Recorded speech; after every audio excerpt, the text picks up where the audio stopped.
Salut à tous les amis, j'espère que vous allez bien. Bienvenue dans cette nouvelle vidéo. Deuxième vidéo de la journée dans laquelle on va parler du Barça, les amis.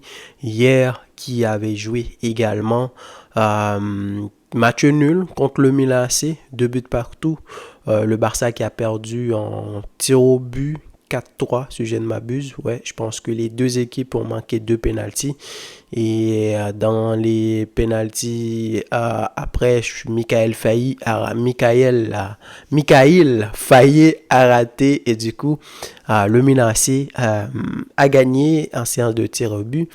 4 buts à 3. Alors, qu'est-ce qu'on peut dire par rapport à cette tournée américaine, par rapport au premier test d'Hansi Flick? Est-ce qu'on peut déjà commencer à se dire à quoi va ressembler l'équipe? Est-ce qu'on peut jauger?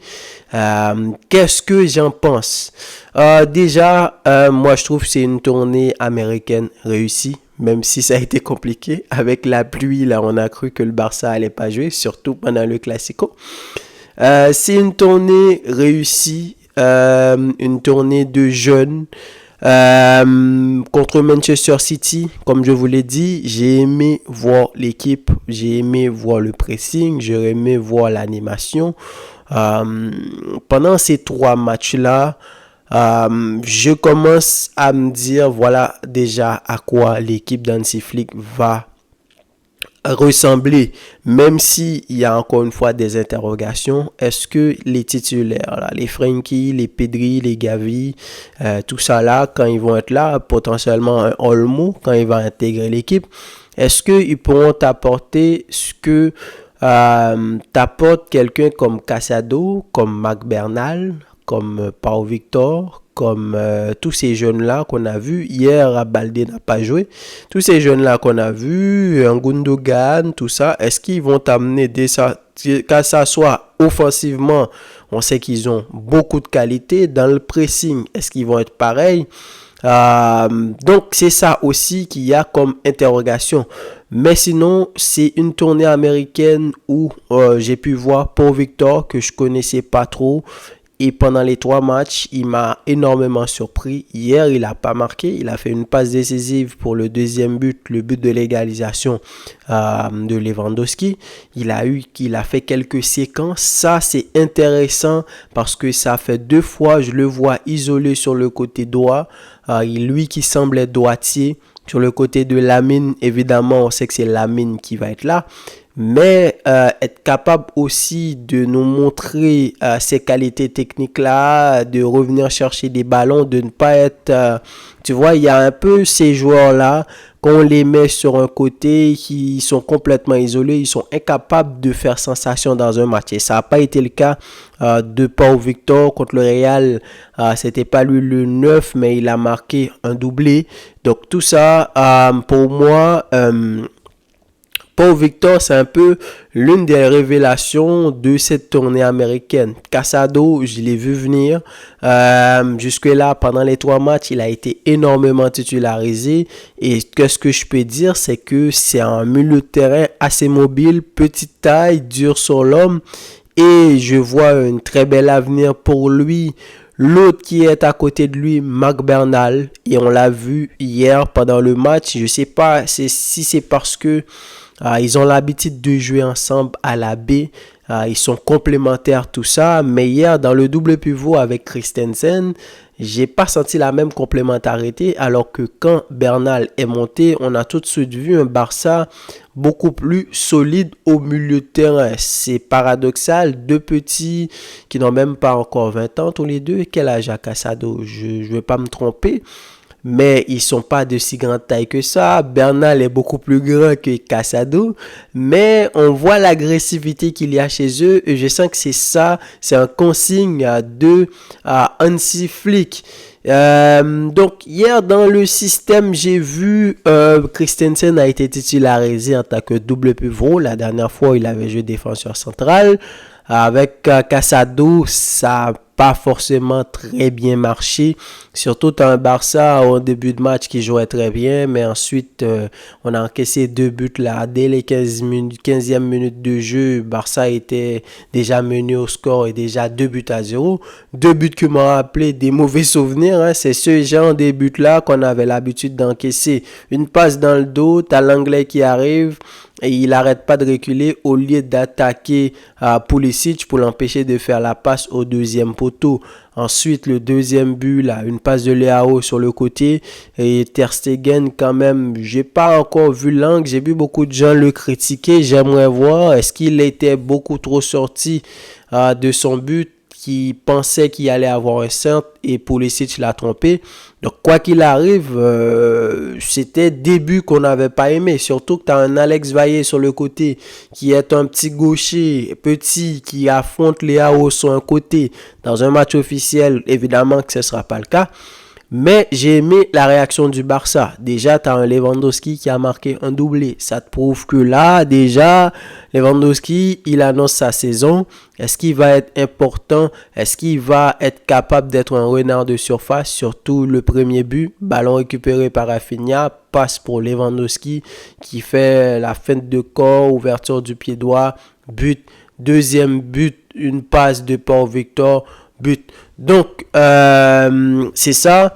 Ensuite, j'ai aimé Rafinha pendant les 2 matchs que j'ai pu le voir. Rappelez-vous, je vous disais que pour moi, Rafinha, c'est quelqu'un déjà qui va être probablement la doublure de Lamine Yamal. Est-ce que Hansi Flick va mettre Lamine Yamal sur le banc, en tout cas pour le début de la saison? Je ne sais pas.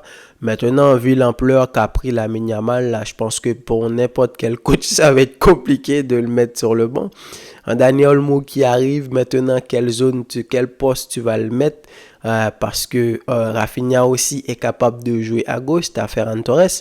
Mais je l'ai vu à gauche contre le Real de Madrid, il a été intéressant, il a permuté de temps en temps. Et ensuite, en deuxième mi-temps, hier, je l'ai vu dans l'axe. Et là encore, il a été intéressant, il avait même fait l'avant-dernière passe pour le but de l'égalisation. Et ensuite, il a donné la passe décisive à Lewandowski pour marquer la réduction du score. Donc, Rafinha, c'est quelqu'un encore que j'attends encore beaucoup de sa part. N'oubliez pas qu'un Rafinha, dans ces positions-là, il est à l'aise. Il est à l'aise, il a une très belle frappe dans ses jambes. Et petit à petit, je commence à me dire qu'il commence à trouver sensation. Il a du flair, il peut potentiellement marquer des beaux buts. Koundé, j'ai vu Koundé quelques minutes sur le côté droit en deuxième mi-temps. Donc un Koundé qui avait fait une très bonne pré-saison. Donc inutile de vous dire qu'il va être super important sur cette saison. Pendant cette saison-là, potentiellement c'est lui qui va être titulaire sur le côté droit. En défense, ce qui est sûr, c'est qu'il y a beaucoup de joueurs. Que ça soit l'anglais, Inigo Martinez, Michael Faye, il y a eu 2 petits jeunes là qui ont joué. Il y a Christensen, il y a Koubarsi qui doit arriver, Koundé qui peut aussi jouer en défense centrale, Araujo qui est blessé quand il va revenir, je ne sais pas encore qu'est-ce que ça va donner. Est-ce que le prochain match du Barça, ça va être lundi prochain, lundi le 12 contre Monaco, le trophée Gamper. Je pense que là, encore une fois, c'est là encore, tout comme le Real qu'on va voir, ça va être quoi? Le 11 du Barça, parce que je dis une pré-saison réussie, mais la pré-saison aussi, c'est le moment aussi pour faire jouer les jeunes, pour essayer de repêcher quelques petits jeunes pour les faire intégrer l'équipe A. Est-ce que Flick a déjà décidé qui va prendre? Quelqu'un comme Bernal, je trouve qu'il est intéressant. Casado, je pense déjà qu'il a gagné sa place.